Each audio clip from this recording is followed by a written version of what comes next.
আজকে সকাল সকাল আমি ঠিক করি যে একটা জায়গা যাব কলকাতার ভিজিট করতে। তো ঠিক করে নিই যে আলিপুর জু যাব।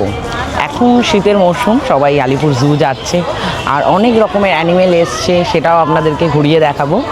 তো আসার ভিডিও আর করলাম না, তো এখানে চলে এসেছি।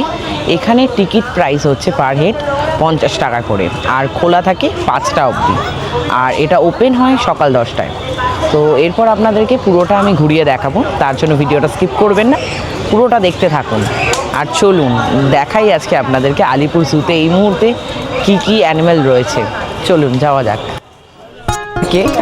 প্রথমেই দেখাই একটু কুমিরের দেখা মিলেছে আমাদের চোখের সামনে যেতে যেতে। আর খিদে তো প্রচণ্ড পেয়েছে, বাড়ি থেকে কিছু অল্প স্বল্প কিছু জিনিস খেয়ে আসা হয়েছে, তো কিছু খেতে হবে। কিন্তু তার আগে যেতে যেতে ক্রোকোডাইলের দেখা মিলেছে, আপনাদেরকে একটু দেখিয়ে নিই।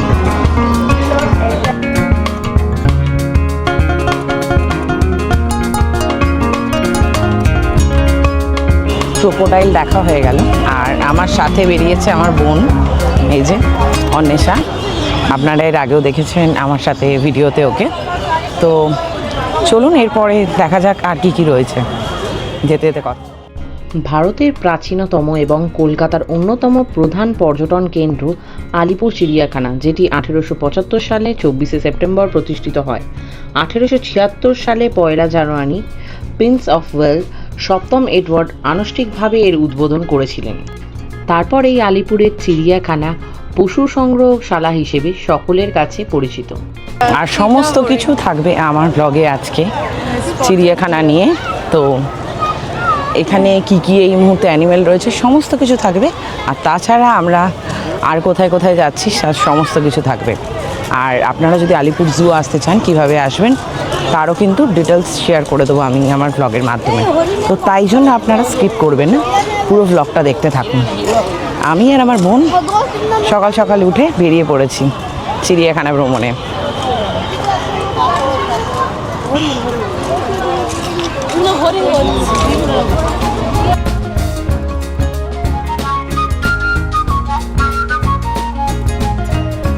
আমরা দেখলাম মালায়ান টপি, জানি না এটা কি অ্যানিমেল, আমি এই ফার্স্ট টাইম এই অ্যানিমেলটার নাম শুনলাম।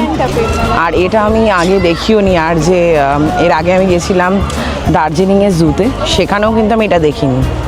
দার্জিলিংয়ের জুতে আমি যেটা দেখেছিলাম এক্সট্রা, সেটার মধ্যে হলো রেড পান্ডা, আর ছিল এক্সট্রা ব্ল্যাক প্যান্থার, আর চিতাবাঘ ছিল সম্ভবত, লেপার্ড। তো আবার কিছু অ্যানিমেলের দেখা পেলাম।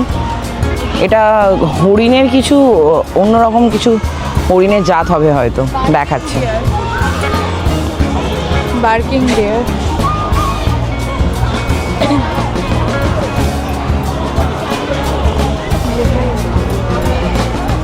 আপনাদেরকে বললাম না একটু আগে যে হরিণেরই একটা জাতকে দেখলাম আমরা। তো যেটা দেখলাম আপনাদেরকে দেখালাম, ছোট জাতের হরিণ, তবে নাম ছিল বার্কিং ডিয়ার, ইংলিশ নেম।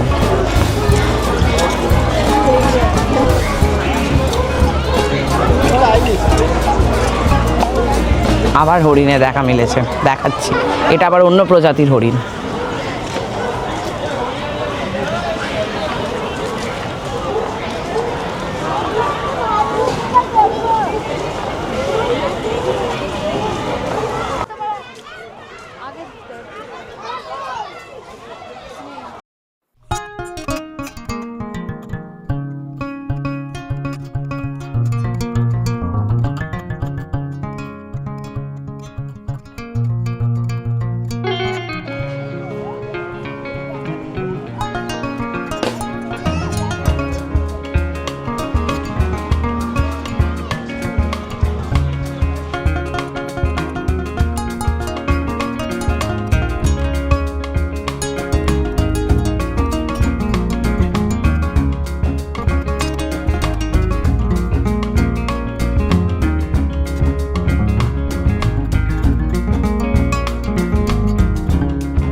এটা হলো এন্ট্রি গেট।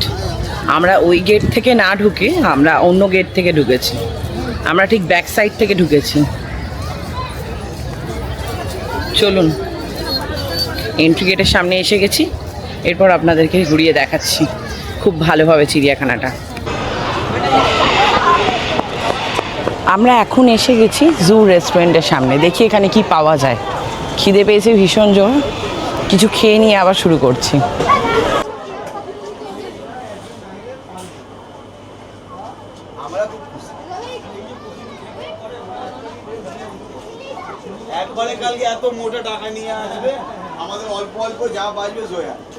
যখন আপনারা আলিপুর জুতে আসবেন, আমি আপনাদেরকে খাবার ব্যাপারে একটা ফুড রিভিউ দিতে চাইছি যে এখানকার খাবার অত্যন্ত জঘন্য। স্যান্ডউইচ বলুন বা আদার্স কোনো ডিশ বলুন, ভীষণ বাজে খেতে। দুটো দোকান থেকে ট্রাই করলাম খাবার, প্যাটিস নিলাম, তারপর পিৎজা নিলাম, খুবই বাজে। আমি বলবো আপনারা খাবারটা কিন্তু বাড়ি থেকে নিয়ে আসুন, অথবা আপনারা বাইরে বেরিয়ে খাবার খান। এখানের খাবার প্রাইস প্রচণ্ড হাই, যেটার দাম 50 সেটা কম করে 20 রুপিস করে এক্সট্রা। আর তাও এক্সট্রা হলেও ঠিক আছে যদি খাবারটা টেস্টি থাকে। খাবারটা খুবই ঘাটিয়া, মানে খুবই জঘন্য। আমি বলবো যে আপনারা এখানকার খাবার ট্রাই করবেন না। তো যাই হোক, এরকম তো হতেই থাকে। এরপর আমি এখানে ঘুরতে এসেছি, আমার কনসেন্ট্রেটটা এখানেই করাটা দরকার। তো চলুন, সামনে পাখি আছে অনেক রকমের, আপনাদেরকে দেখাই। অনেক ধরনের প্যারেট আছে।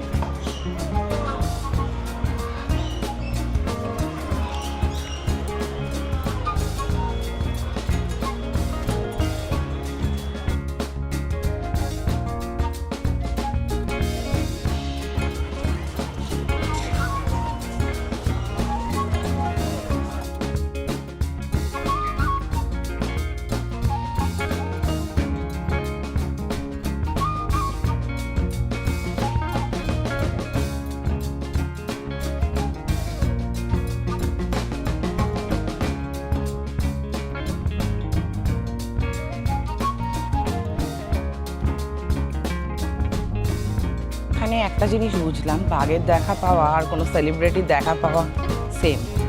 বাঘ প্রচণ্ড মুডি, তার ইচ্ছা হলে সে বেরোবে, নাহলে সে বেরোবে না। বেশিরভাগ টাইমটাই ঘরে থাকছে। ওয়েদার খারাপ, তো আমরাও ঘরে থাকতে পছন্দ করি উইন্টারে, তো সেই জন্য সেও ভিতরে রয়েছে।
মেয়ে সিংহকে দেখলাম, তবে বাঘের তুলনায় অনেকটাই ছোট।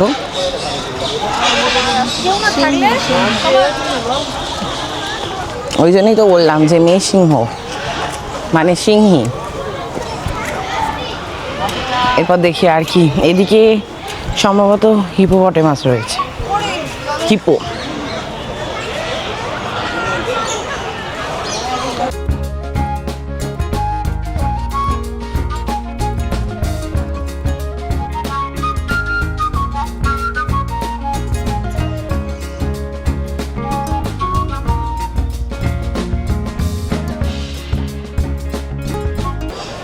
আমরা দেখলাম ওয়েস্টার্ন ক্রাউন পিজিয়ন, এখন দেখছি ব্ল্যাক সন,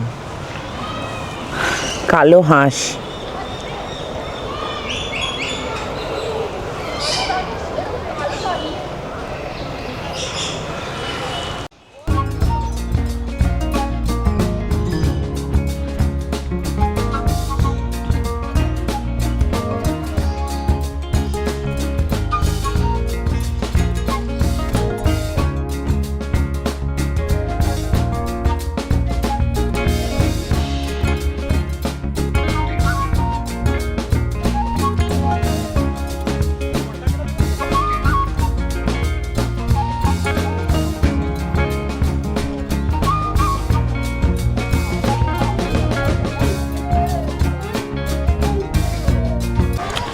যারা এই উইন্টারে বাইরে ঘুরতে যাওয়ার প্ল্যান করছেন না, শুধুমাত্র কলকাতায় ঘুরবেন বলে ভাবছেন, তাদের জন্য বলবো যে অবশ্যই চেষ্টা করবেন যে একবার হলেও আলিপুর জুটা ঘুরে যেতে। এখানে বাঘের দেখা পাওয়াটা কিন্তু প্রচণ্ড একটা টাফ কাজ। দেখি আবার এসছি, বাঘের দেখা মেলে কিনা দেখি। এটা তো পুরোটাই ভাগ্যের ব্যাপার, কেন তাদের মুড হলে তারা বেরোবে, নাহলে তারা বেরোবে না। এই তো সামনেই রয়েছে।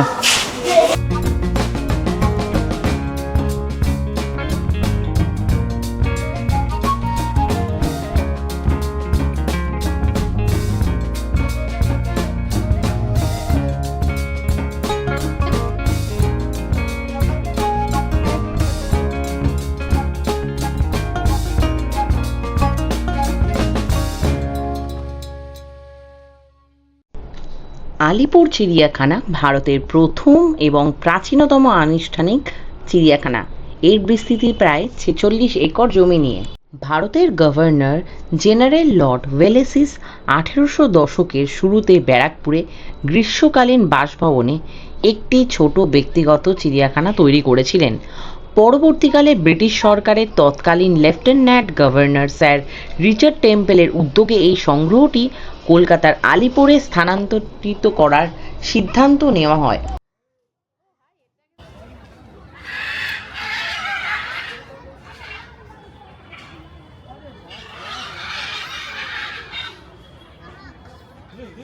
এখনো অবধি আমরা এলিফ্যান্টকে দেখতে পাইনি, হাতির দেখা এখন অবধি হয়নি আমাদের।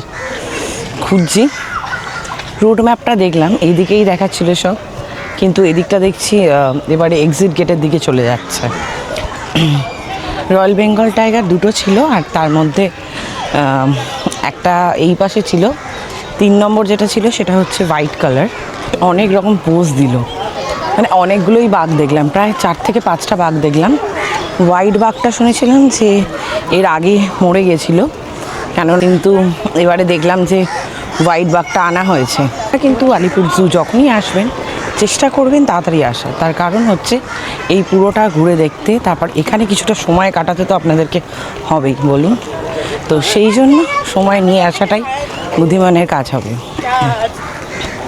আর এখানে যে এন্ট্রি গেটটা রয়েছে না, ওই সামনে অনেকগুলো ফুড স্টল রয়েছে, ওই ফুড স্টল থেকে তো একদমই খাবার ট্রাই করবেন না। তবে এই দিকে দেখলাম অনেকগুলো রয়েছে, সেখানে অনেক বিক্রি হচ্ছে, আশা করি এগুলো অনেক বেটার কোয়ালিটির, ওই আগে যেগুলো আমরা ট্রাই করেছি সেখানের থেকে। উইন্টারে যারা বাইরে ঘুরবেন না ভাবছেন, তারা কিন্তু চাইলে এখানটা পুরো ঘুরে দেখতেই পারেন। কলকাতায় কিন্তু জুটা কিন্তু শুনছি অনেক দিন ধরে যেটা বারুইপুর চলে যাবে। যদি বারুইপুর চলে যায় তখন কিন্তু আসাটা একটু ডিফিকাল্ট হবে, তার কারণ আমাদের কাছে হয়তো ডিফিকাল্ট তেমন হবে না, বাট যারা বাইরে থেকে আসছেন তাদের জন্য তারা হাওড়াতে নামবেন, এবং হাওড়া থেকে নেমে আপনাদের নিয়ারেস্ট এটাই পড়বে। বারুইপুর যেতে হলে সেটা আপনাদের আরও একটু ডিফিকাল্ট হয়ে পড়বে। তখন অনেকটা ক্রেজ ছিল, এখন অনেক লোকজন কমে গেছে, আর তেমন কেউ বিশেষ নেই। চিড়িয়াখানাটা অনেকটাই তুলনামূলকভাবে ফাঁকা হয়ে গেছে, তবে 25th দিকে ভিড়টা অনেক তুলনামূলকভাবে বেশি হয়েছিল। এখন যেহেতু 25 চলে গেছে, 1 জানুয়ারি চলে গেছে, 31 জানুয়ারি চলে যাওয়ার পর একদমই ভিড়টা কমে গেছে। কোনো কিছুই ভালো করে দেখা যায়নি, 25 ভালো করে দেখা যায়নি। 25 কেন 25-এর পরে লাস্ট মানে সানডে যেটা ছিল 28 ডিসেম্বর লাস্ট সানডে, মানে শুধু মানুষ দেখেছি আমরা, জাস্ট মানুষ এখানে চিড়িয়াখানায় এসেছিল মানুষ দেখতে, খেতে, পিকনিক অ্যাজ এ পিকনিক এসেছিলাম এখানে। বুঝতেই পারছেন যে পিকনিক করে চলে যেতে হয়েছে। মানে দেখেছি, দেখে নিই বলবো না, বাট মানে মারাত্মক ভিড়, ওই ঠেলাঠেলি করে গিয়ে দেখতে হয়েছে। মানে এই আজকের যেরকম আমরা একদম ফাঁকা অ্যাজ এ আওয়ার জু, মানে ওই রকম জায়গাটা কোথাও পাইনি। মানে যেখানেই যাচ্ছে ভিড়। আর সেই দিনকে শুনলাম, মানে সেই দিনকেই শুনেছিলাম যে হোয়াইট টাইগার মারা গেছে, তো নেই, বাট আজকে হোয়াইট টাইগারের দর্শন পেলাম। আর এক যেখানে আর দুটো টাইগার পাশাপাশি রাখা ছিল কাছ দিয়ে যেগুলো যাচ্ছিলো, তো ওগুলো তো দেখতেই পাইনি। মানে এত ভিড় যে ও থাক, বাঘ মামা তুমি সবাইকে দর্শন দাও, আমি পরে এসে দর্শন নেবো। তো সত্যি আজকের মন ভরে দর্শন নিলাম বাঘ মামা। নট অনলি টাইগার, সব জায়গাটাই ভালোভাবে এনজয় করে, পুরো ফাঁকা চিড়িয়াখানা। বললাম বাঘ তো মুডি, যখন তখন যাকে তাকে দেখা দেয় না, ইচ্ছা হলে দেবে। তো আজকে 25-এর তুলনায় অনেক ভালোভাবে দেখলাম। আমরা 25-এ এসেছিলাম, তবে তখন কিছু ফুটেজ আমাদের ক্যামেরা থেকে ডিলিট হয়ে যায়, তো সেই কারণে ছাড়তে পারিনি। তাই আবার আজকে আমাদের আসা, এই নিয়ে আমার সেকেন্ড টাইম, আর আমার বোনের হচ্ছে থার্ড টাইম এই ইয়ারে না না, এই 2 মাসের মধ্যে আগের ডিসেম্বরে ইন 2025 আমি 2025 আমি দুবার এসেছি, আর 2021-এ এই 26-এ একবার এলাম, এই যে এটাই। আজকে সেটা। আর আমি এসেছিলাম এই 25-এর সময়, আর তারপর তো এই এখন। চলুন, অনেকক্ষণ ধরে গল্প করা হলো, এবার দেখি যদি হাতির দেখা মেলে।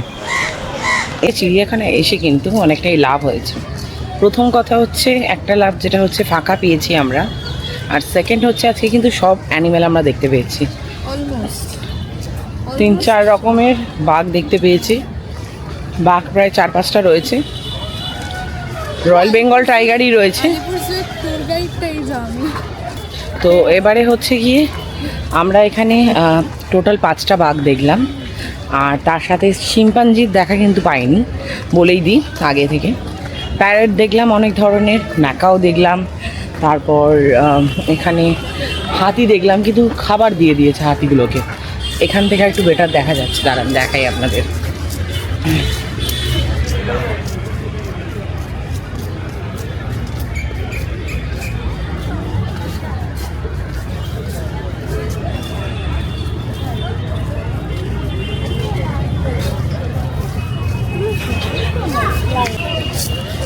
ওদেরকে যেহেতু খেতে দিয়ে দিয়েছে, সেই জন্য আর বাইরে বেরোলো না।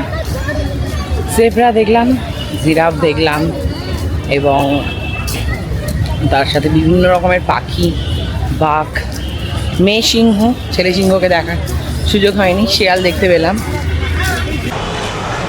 আমার ব্লগ আজকের মতো এখানেই আমি শেষ করছি।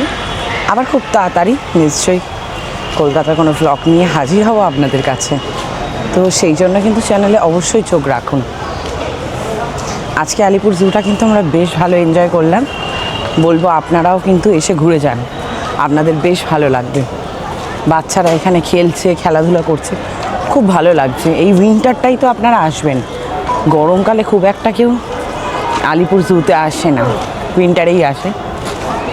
তো আমি বলবো ঘুরে যান আপনারা, বেশ ভালো লাগবে। আমরা এবার এক্সিট গেটের সামনে চলে এসেছি, এবার আমাদের বেরোনোর পালা এখান থেকে। চিড়িয়াখানার ব্লগ আজকে আমি এখানেই শেষ করছি। ব্লগটা কেমন লাগলো লাইক কমেন্টের মাধ্যমে জানিও এবং শেয়ার করো ভিডিওটা। যাই হোক, চলো আজকের মতো বিদায় জানাচ্ছি তোমাদের। আবার খুব তাড়াতাড়ি আমি ফিরে আসছি নতুন কোনো ব্লগ নিয়ে, নতুন কোনো জায়গায়। ততক্ষণ সঙ্গে থেকো, ভালো থেকো, টাটা।